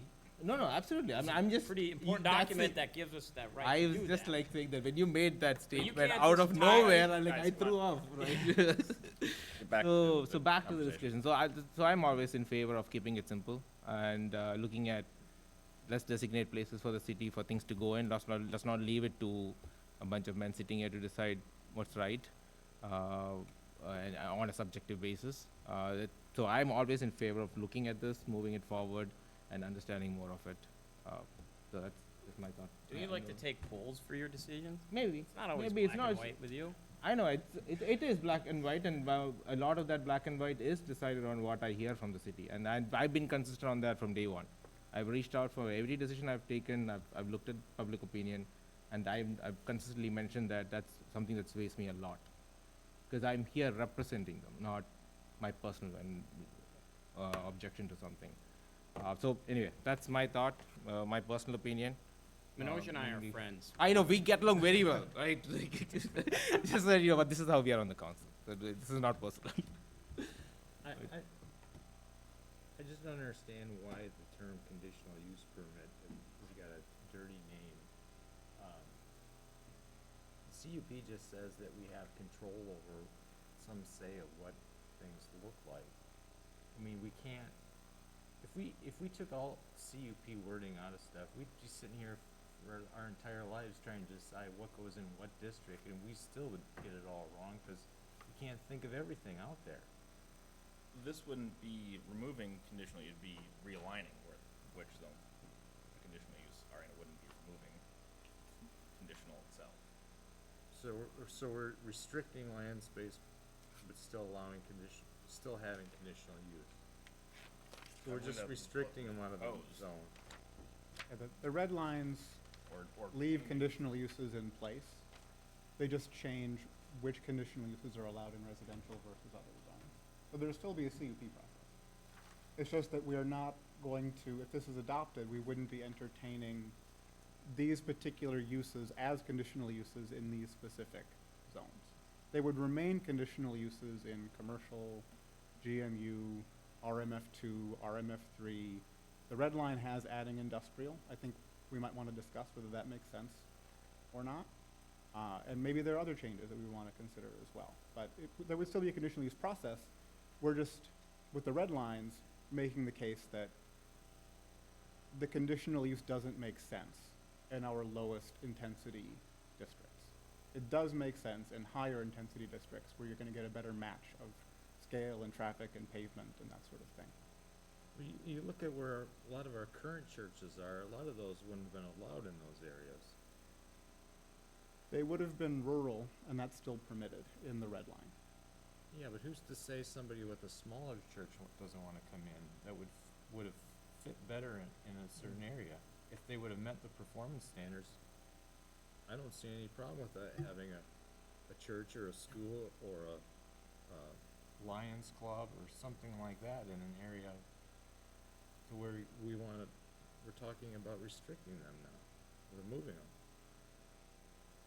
So a church that I was think I think we're trying to find a solution to a single parcel of property is what we're trying to do. No. So a church that I was a member of and participated in founding, Genesis Covenant, had a hard time finding a building that would be suitable for them. And they ended up going into a community center. Community center ended up not being a good fit. They ended up sharing, this is a smaller church, they ended up sharing a building with 6 other churches. So they bought a church together, and now they're sharing space. They all take turns. Smaller churches don't tend, these days, to build. They're trying to find other spaces. They're moving into other churches that have had to close. I really don't think we're going to see a lot of that kind of church wanting to come in. And if they do, there are still zones where that's going to be permitted. There's still the rural parcels. There's still medium density zones. But I have a question. we're talking a lot about church, and there's more than just church impact here.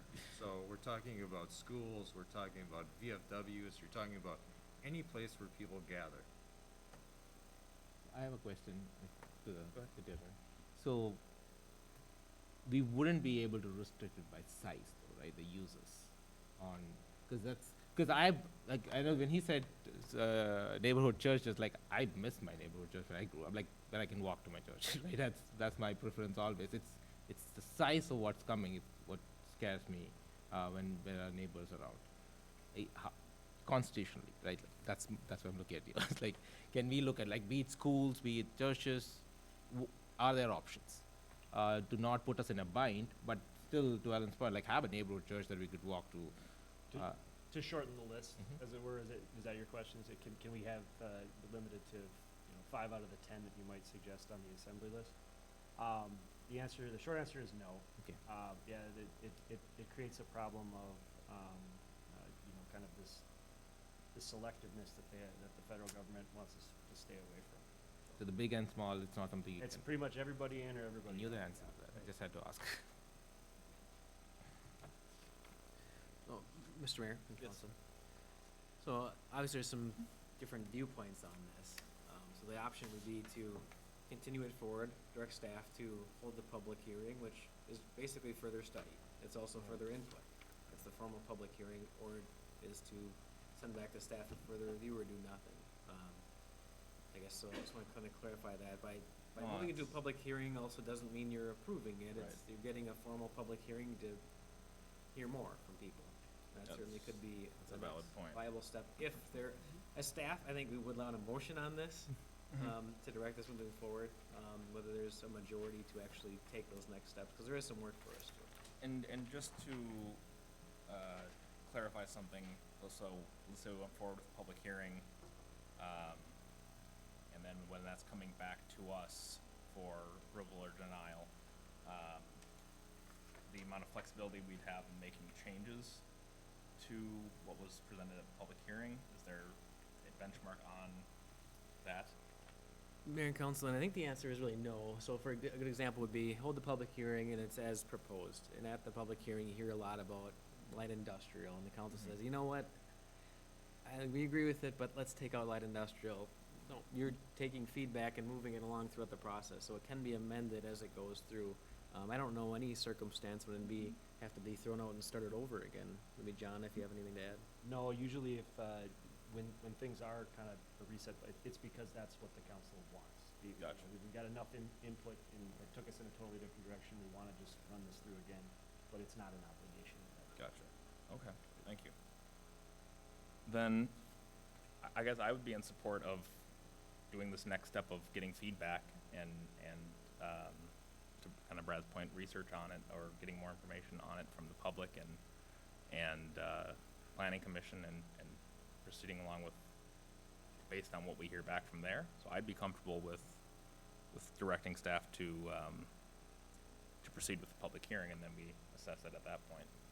But I'll make that motion. I'm frankly conflicted, right? Because there are a couple of things that goes either way. I think the taxes is a big thing, right? I look at that again, and giving up those taxes, like, it's not something I like, and shifting the tax burden. The opportunity for a neighborhood church or school, giving that up is one. But on the other end, I think John called me out on this. I'm a big poll guy. I poll everything, right? If you follow me on say, Facebook, but like I would like more input from the city, like to get. So I'm in favor of a public hearing without like saying we don't have to say anything, right? We just have right saying we need more input to kind of direct our policy. So I'd be in favor of pushing this to a public hearing. okay. Someone want to make a motion? You have a motion on the table, So right? it's been seconded, I think. Oh, You made the sorry. motion, Jeremy seconded.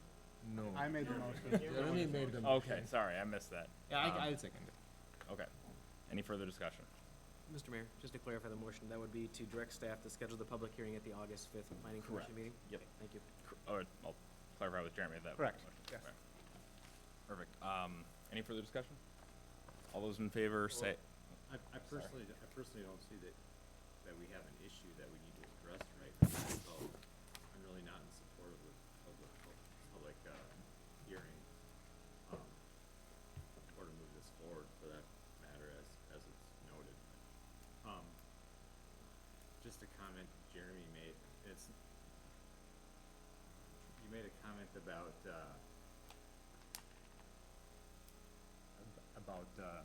applicants' costs and whatnot when things come forward. Just in general, I would say the council has to be honest with any applicant, no matter if it's a shed or a church or whatever. Be truly honest up front. So, to your point, that they don't move forward if they feel there's no support. And maybe there was some lack of honesty up front, but I think we were taking it at face value at the time.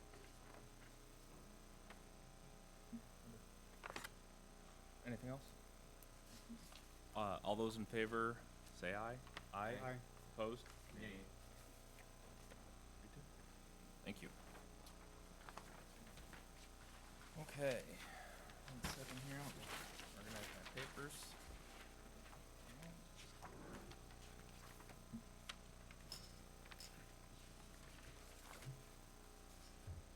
On to 9, which we have another public comment opportunity, and this is for City Center Drive and 79th Place feasibility study.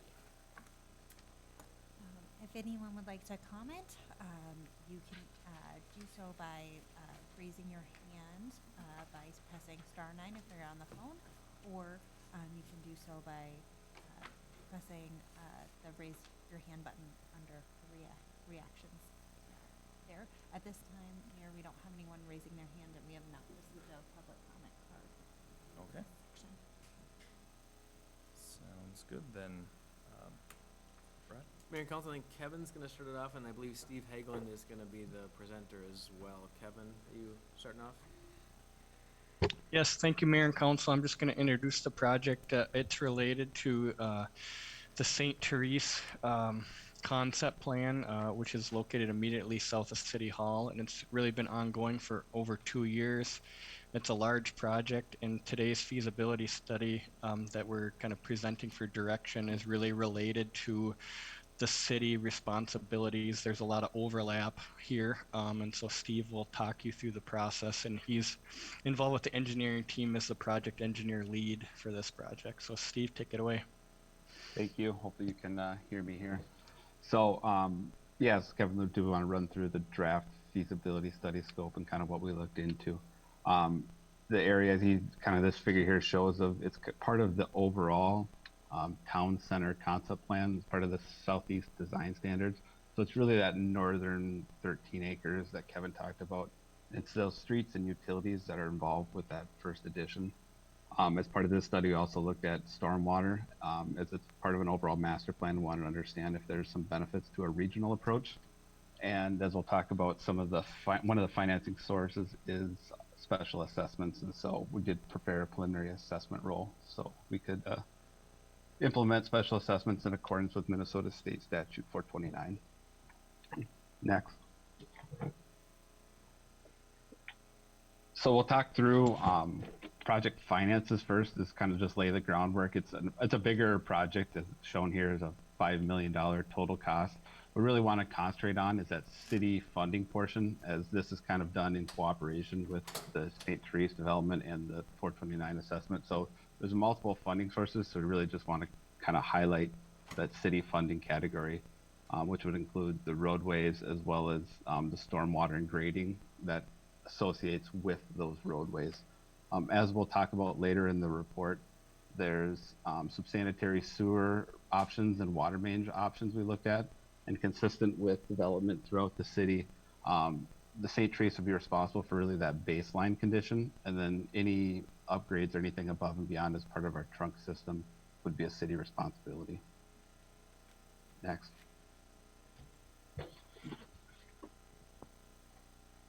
Thank you. So the street layout through here, as I talked about, this is a part of that town center standards. So there's kind of a snippet here showing this is really more of that urban design that has the center planting medians with the 2-lane separated roadway, plantings on the sides, and the sidewalks are really that pedestrian amenity feel. The concepts the cost estimates we put together do include those medians and plantings. Those costs can vary. You know, we did assume planted medians and trees, but as we get into the design, depending on really what those amenities are, costs can vary. The roadway costs do include turn lanes off of the county road, so those are turn lanes at both City Center Drive and 79th Place, coming off of County Road 116. And this roadway was intended to be included in our municipal state aid system, so that kind of has two, it kind of plays into account two ways. We have certain design standards we need to make when we're laying out this roadway, so it'll be a part of kind of that core transportation system.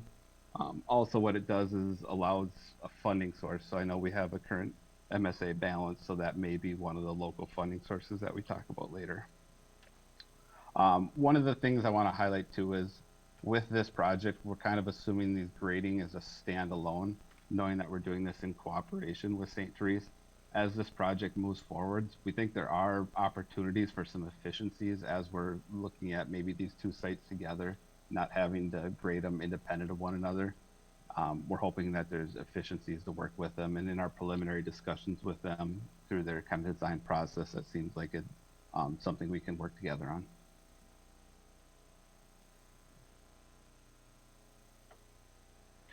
The sanitary sewer, so we actually looked at 4 alternatives, really 2 different alignments and 2 different sizings. And the reason for that, one of the things we wanted to talk about is L80, which is the Met Council lift station that most of Southeast Corcoran goes to, has some capacity limits that are placed upon it. We can only send so much wastewater there. As we started looking at the growth within this area,